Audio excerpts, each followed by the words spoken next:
pa su vrlo rado ga prepravljali i izgovarali bilo šta drugo. I on je bio u pravu.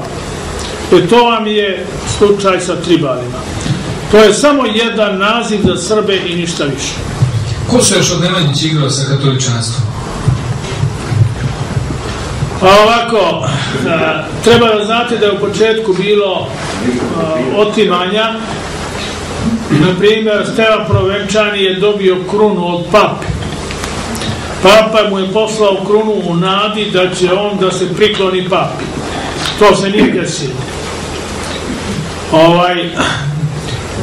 Car Dušan je pregovarao sa Vatikanom da dobije pristanak i pomoć zapadnog sveta za jedan krstaški rat koji bi imao za cilj da počisti ne samo Turke nego i muslimane sa sve te zemlje. I tu su bili pregovori dosta odmakli. I onda su poslao je papa jednog njegovog kardinala da kaže Dušanu da, sveti otac će vama sve da da, ali vi treba prvo da priznate svetog oca. Da je vam je on duhovni vođa. A onda mu je Dušan lepo rekao, tu su vrata. I to je ostalo. Neki naši su posle to malo grublje objasnili. Nije, ukazano je samo vrata, nije bilo nikakvog drugog psovanja. To je istina i tu su se završili pregovori.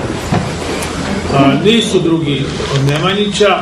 Vidjet ćemo kasnije drugom prilikom gdje su dvojica Jablanovića pokušavala da dobiju podršku zapadnog katoličkog zapada protiv Turaka, ali to je bilo uzaludno. Samo su bili prevareni. Zovete. Gospodine Veretiću, vekovni plan zapada koji se zove Drang nach Osten, da li će se završiti sa drugim planom, Drang von Osten? Pa ovako, ja mislim da će se on baš tako završiti. U mom odgovoru nemačkom ambasadoru Cobelu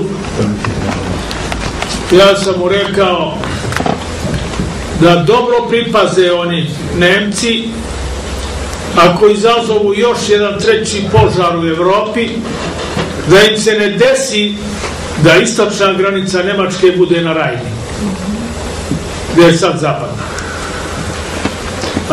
To je jako snažno odjeknulo u njihovim ušima, jer oni znaju da su na okupiranoj teritoriji i to su izmislili prodor na istok Drachenhosten. To je bio ratni poklič da se prodire u slovenske zemlje, da se osvaja, pokorava, uništava i tako dalje. Današnja Evropska unija smatra za pobedom i osvojenom svakom državom koju osvoji u istočnoj Evropi koja se pripoji Evropskoj uniji. Oni nju smatraju pobeđenom državom, osvojenom teritorijom i njihovom pobedom. I ne može se to nikako drugčije ni shvatiti u njihovoj psihologiji, ni u njihovim namerama. I evo vidite šta sad nastoje prema Srbiji. Čuli ste izjavu Oli Rena i nema nikakve promene. Taj Drachenhosten mora će da se završi Drachenhosten ili Drach-Fromhosten. Bez nešto će da bude. A ja mislim i to poslednje. Gospodin Ilija Petrović, izvolite. Povodom ovih komentara o Europskoj uniji, nama treba da bude sasvim jasno da je Njemačka preuzela ključnu ulogu u politici. Druga je stvar ko ima najveću silu, Amerikanci. Ali svi su legli na njemačku rudu. Kad pogledamo Europsku uniju, onda vidimo da svi njemački saveznici, pobijeđeni saveznici iz dvaju svjetskih ratova, uključeni su u Europsku uniju. Amerikanci, Francuzi i Englezi, takozvani naši saveznici, jednostavno su bili nemoćni pred tim. Sad je sljedeće da uđe Srbija u Evropsku uniju. Tu ima dva problema. Prvi je zahtev Turske da uđe u Evropsku uniju, a drugu, da li će Srbija ući.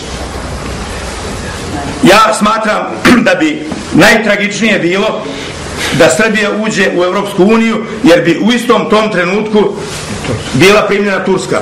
A to znači da bi 10 miliona ili 15 Turaka sa jednog i nesigurnog tektonskih zemljišta, takođe klimatski nepogodnog, prešlo na ovu stranu. Jedan moj prijatelj, profesor hemije, ovdje bio neki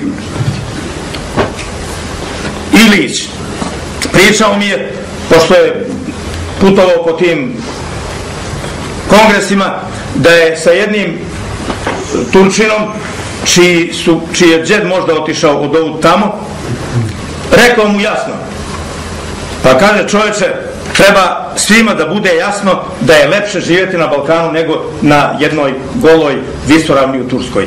I tu je osnovni cilj. Dakle, Srbija baš zbog toga trebalo bi da gleda da nikako ne uđe u Evropsku uniju. Još jedna stvar ovdje je interesantno, pomenuo je malo prije Perać, to je osvrt na ovoga iz Bijeljinske televizije, da amateri treba da se bave ne znam kojom stvari, a istoričari ostalo. Dakle, moje je duboko uvjerenje, ja to vrlo često ističem čak i u razgovorima sa istoričarima od karijere, da su najveći dio posla u istorijskoj nauci obavili amateri. Oni nemaju obzira prema zahtevima onih koji plaćaju. Svi koji su u zvaničnoj nauci dužni su da ćute, jer pitanje je da li će biti izabrani za asistenta, ako budu izabrani da li će za stručne snage u srpskom društvu. Treća je bila vladar, ali u tom trenutku Miloš nije bio osobito jak, ali seljaštvo i sveštenstvo jesu. Na istoj liniji su se nalazili i Englezi uoči Berlinskog kongresa, odnosno u srpsko-turskom ratu 1876. godine. Taj rat je trajao svega otprilike 4 mjeseca, ali dobro je znati da su u turskoj vojsci uglavnom komandanti bili Englezi. Engleska je dala i moderno naoružanje, te puške zvane ostraguše, a Srbi su još uvijek imali one prednjače koji su punile voda sprije. Dok ovaj ispali jedan metak iz prednjača, onaj je mogao 7-8 metaka. Ali, zahvaljujući Turskoj, zahvaljujući Rusiji, Srbija je toga puta opstala. To ovako kao podsjećanje onima koji kažu kad je nama Rusija pomogla. Ona je spasla Srbiju u tom ratu srpsko-turskom 1876. godine i praktično omogućila ono što se desilo novim ratom 77. i priznavanje nezavisnosti. Druga je stvar što je ta nezavisnost priznata pod uslovom da se Srbi odreku od istorije, ali činjenica je da je priznata nezavisnost. Ali Rusima onda nije dozvoljeno da oslobode Carigrad. Kao što ni Srbima u prvom Balkanskom ratu nije dozvoljeno da oslobode Carigrad. Znači, stalni strah Vatikana i zapadnih zemalja da se oslobodi pravoslavna prestonica. Iskadar, da.